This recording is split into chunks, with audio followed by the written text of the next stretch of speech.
Μουζάλας Γιάννης, εκπρόσωπος των γιατρών του κόσμου, γιατρός. Ήρθαμε σήμερα και συναντηθήκαμε με τον κύριο Διάκο στα πλαίσια μιας προσπάθειας που κάνουμε να συναντήσουμε όλους τους υποψήφιους περιφερειάρχες και δημάρχους και να θέσουμε στο τραπέζι την ατζέντα για τα δικαιώματα των αποκλεισμένων και στην προκειμένη περίπτωση των μεταναστών, των ετούντων άσυλο, των ανθρώπων χωρίς χαρτιά, αλλά και των Ελλήνων αποκλεισμένων, δηλαδή των Ελλήνων αστέγων, των Ελλήνων που δεν έχουν ιατροφαρμακευτική περίθαλψη, των Ελλήνων που σιτίζονται στα συσίτια των μη κοινωνικών όργανων της Εκκλησίας. Βρήκαμε πλήρη ανταπόκριση από τον κύριο Διάκο, τον ευχαριστούμε για αυτό το πράγμα και πιστεύουμε ότι μαζί με όλους αυτούς τους ανθρώπους οι οποίοι από καινούργιες θέσεις θα προωθήσουν μια πιο ανθρώπινη αντιμετώπιση αυτών των ζητημάτων, έχουμε ένα τεράστιο πεδίο συνεργασίας και είμαστε στη διάθεσή τους για ό,τι χρειαστεί. Συζήτησα με τον εκπρόσωπο των γιατρών του κόσμου. Είμαστε από πολύ παλιά φίλοι και συμπαραστάτες στο έργο τους. Επεσήμανα ότι η περιφέρεια έχει δύο βασικές πλέον αρμοδιότητες με βάση τις οποίες της δίνεται η δυνατότητα να κάνει παρέμβαση στο θέμα. Το ένα κομμάτι είναι ότι έχει πολύ σοβαρές αρμοδιότητες στην οργάνωση των νοσοκομείων. Και η δεύτερη αρμοδιότητα είναι στα θέματα προνοίας. Αδιαμφισβήτητα η οικονομική και η κοινωνική κρίση διαμορφώνει όρους φτώχειας σε πολύ μεγαλύτερο αριθμό πολιτών στη χώρα μας και το μπλοκ της φτώχειας συνεχώς αυξάνει και μεγαλώνει και η ψαλίδα με το μπλοκ, θα λέγαμε, της ευμάρειας ή εν πάση περιπτώσει της ευπρεπούς διαβίωσης. Επισημάναμε ότι το πρόβλημα ιδιαίτερα των μεταναστών είναι πάρα πολύ μεγάλο, είναι διεθνές και δεν μπορεί να λυθεί με σλόγγαν και με συναισθηματικές φορτίσεις. Θα πρέπει, κατά τη γνώμη μας, αυτά τα θέματα να αντιμετωπίζονται με επιστημονικό τρόπο και η παρέμβαση της πολιτείας και των πολιτικών να έχει ως βάση τέτοιου είδους αρχικά επιλογές. Δηλαδή, πρώτα να υπάρχει η γνώση και η επιστημονική παρέμβαση και στη συνέχεια, παίρνοντας υπόψη το κοινωνικό συμφέρον, η διοίκηση, εν προκειμένου η περιφέρεια, να τοποθετείται. Θεωρούμε πάρα πολύ χρήσιμο να διασπαρεί ο μεγάλος όγκος των μεταναστών οι οποίοι είναι εγκαιτοποιημένοι σε διάφορες περιοχές της Αττικής, διότι με βάση αυτά τα δεδομένα είναι ευχερέστερη, θα έλεγε κανείς, η αντιμετώπιση του προβλήματος και γιατί όχι η κοινωνική ένταξη. Δεν θεωρούμε όλους όσους, αν θέλετε, αντιτίθενται και πολλές φορές βία στην κατάσταση που διαμορφώνει αυτό το μεταναστευτικό κύμα, δεν τους θεωρούμε ρατσιστές, θεωρώντας ότι βρίσκονται κάτω από μια πίεση ενός πραγματικού, υπαρκτού και στα όρια της έκρηξης προβλήματος. Άρα θα ήταν λάθος να εμπλακούμε κι εμείς σε μια τέτοια διαδικασία φανατισμού. Υπάρχουν πολλές επιλογές με βάση τις οποίες στην Ελλάδα αντιμετωπίστηκε αυτό το θέμα.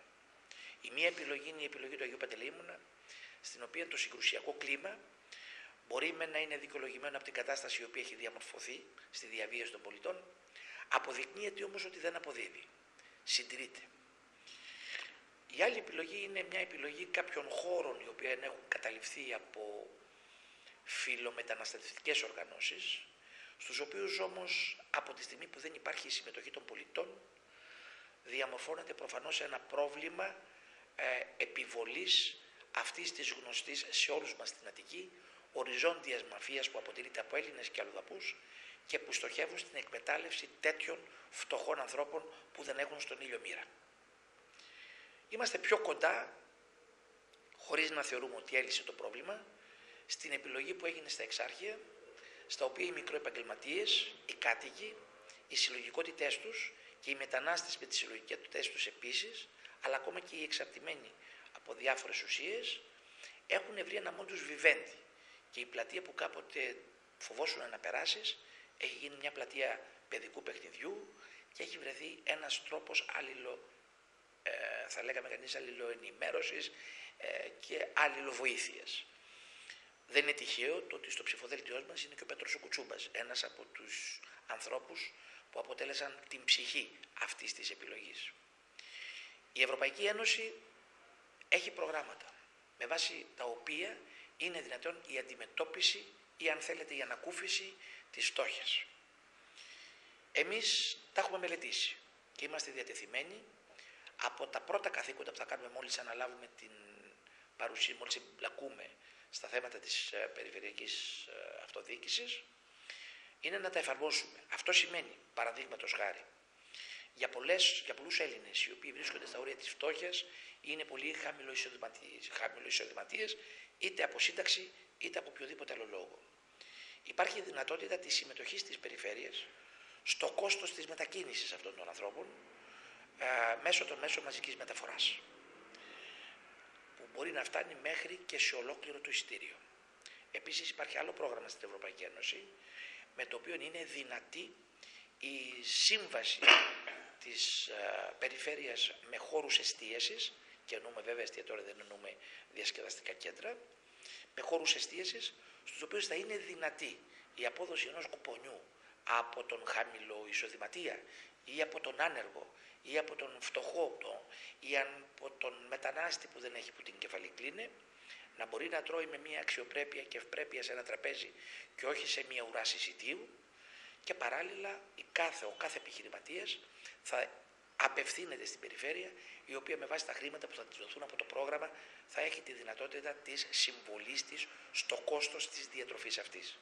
Αντιλαμβάνεστε ότι με αυτόν τον τρόπο, από τη μια πλευρά λύνεται κατά έναν κάποιο τρόπο το θέμα που αφορά την σύντηση των φτωχών, περιέχει στοιχεία αξιοπρέπειας, αλλά και από την άλλη πλευρά δίνει και δυνατότητες αποδοτικότητας στην επιχειρηματική δραστηριότητα αυτών των χώρων εστίασης. Θεωρούμε ότι αν θέλετε, τέτοιου είδους συνδυασμοί είναι πάρα πολύ αναγκαίοι σε αυτή τη φάση που περνάμε. Εμείς δεν είμαστε λεκτικά και καταγγελτικά εναντίον του μνημονίου. Εμείς προσπαθούμε να ξεπεράσουμε τα προβλήματα που διαμορφώνει το μνημόνιο και με το οποίο προφανώς είμαστε αντίθετοι, μέσα από κάποιες διαδικασίες που θα ενισχύσουν την κοινωνική αλληλεγγύη. Οι γιατροί του κόσμου είναι από τις βασικές μη κυβερνητικές οργανώσεις με διεθνή δραστηριότητα σε τέτοιου είδους θέματα κοινωνικής αλληλεγγύης, και είναι τιμή μας που ήρθαν και μας επισκεφθήκανε και συμφωνήσαμε αμέσως μετά τις εκλογές να ενισχύσουμε παραπέρα τις δράσεις μας και να βοηθήσουμε προς την κατεύθυνση του έργου το οποίο έχουν αναλάβει και το οποίο είναι ιδιαίτερα σημαντικό. Επιθυμούμε την συνεργασία, την είχαμε και πριν και θα την έχουμε και στο μέλλον. Νομίζω ότι αυτή τη διαδικασία πρέπει να την προστατεύσουμε και να την ενισχύσουμε ακόμα περισσότερο, για να μπορέσει εν τέλει ο φτωχός και η κοινωνία μας ειδικότερα στα πλαίσια του υφιστάμενου κοινωνικού ιστού να διαμορφωθεί αυτό που λέμε κοινωνική αλληλεγγύη για τους φτωχούς, για τους αδύνατους, για αυτούς που δεν μπορούν για συγκεκριμένους λόγους να λειτουργήσουν με όρους εξασφάλισης των βασικών τους βιωτικών αναγκών.